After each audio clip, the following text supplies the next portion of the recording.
अदानी समूह की company Adani transmission करीब 10 करोड़ डॉलर के बॉन्ड बायबैक की योजना बना रही है। निवेशकों का भरोसा जीतने के लिए कंपनी की तरफ से एक कदम उठाया जा रहा है। गुरुवार को अदानी ग्रुप की फ्लैगशिप कंपनी अदानी एंटरप्राइज के तिमाही नतीजे घोषित हुए। मार्च तिमाही में अदानी एंटरप्राइज के मुनाफे में 138% की बढ़ोतरी हुई है। ये बढ़कर 722 करोड़ रुपए हो गया है। एक सबसे बड़ी खबर जो आज इस समूह में सबसे बड़ी खबरों में देख सकते हैं आप, तो वो ये है कि अदानी ग्रुप की कंपनी अदानी पोर्ट्स ने म्यांमार में पोर्ट को बेच दिया है। कंपनी ने यह पोर्ट बड़े डिस्काउंट पर बेचा है। बिक्री सिर्फ 3 करोड़ डॉलर में हुई है, जबकि अदानी ग्रुप की तरफ से इस पोर्ट को करीब 19.5 करोड़ डॉलर में खरीदा गया था, निवेश किया गया था।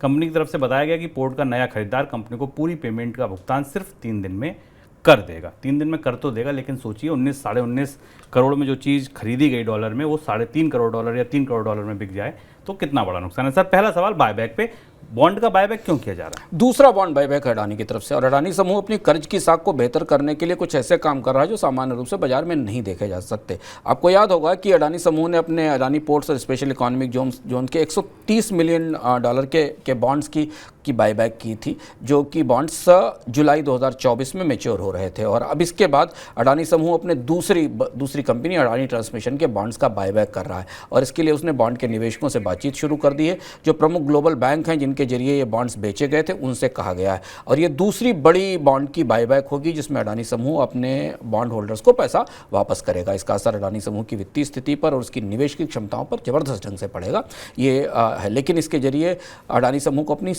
कर्ज के मामले में साख बेहतर करने पर में मदद मिलेगी, और जो कर्ज का साइकिल, जो बॉन्ड को चुकाने का साइकिल, जो सबसे बड़ा खतरा है अडानी समूह की साख को लेकर अगले 1 साल में, वो उस खतरे को कम करने में अडानी समूह को मदद मिलेगी।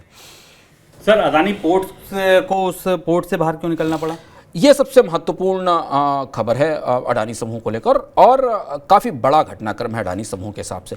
ये पोर्ट कई मामलों से कई तरह से विवादों में था। एक तो अडानी समूह को जो नुकसान हुआ है, इतना बड़ा नुकसान अडानी समूह को हाल फिलहाल में किसी निवेश में नहीं हुआ, तो ये बड़ा नुकसान है।